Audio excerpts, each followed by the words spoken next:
Okay guys, so as we're working with our circles, you're getting more comfortable with answers and amounts being written in terms of pi, which again is more exact.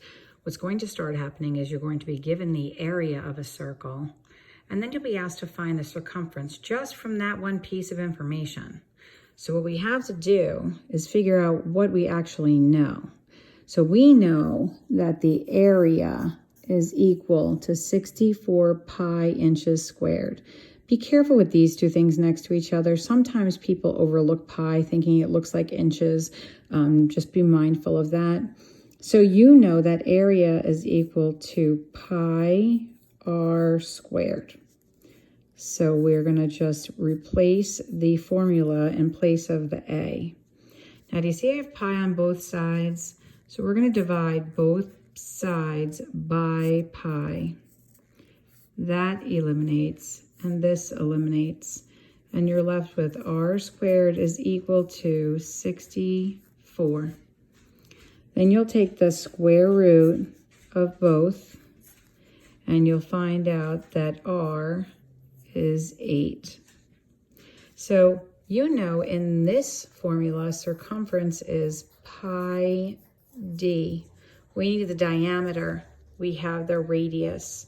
We know in a circle, it's a very bad circle, but the radius is 8. Then we know the diameter is 16 because it's twice that.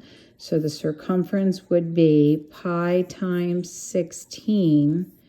And then we always place our rational numbers in front of our irrational numbers. So that will be 16 pi.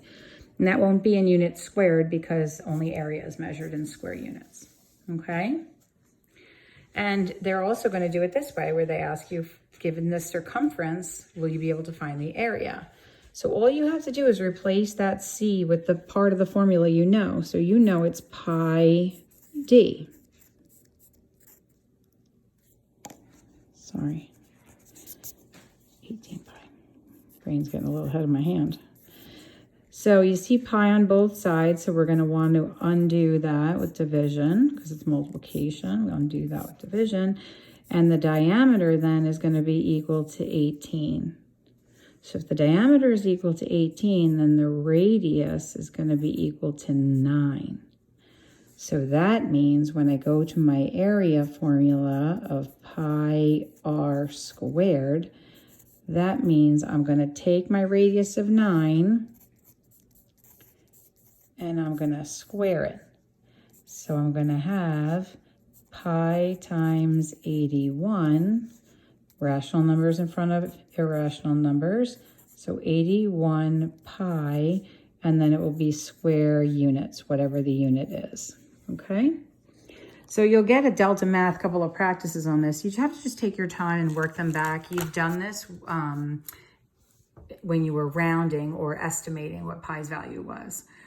So feel free to stop the video and go back. And then there's also, I want to show you that when you look at some of the problems that are assigned, you will see that you have opportunities for videos. I'm going to see if I can embed mine in there.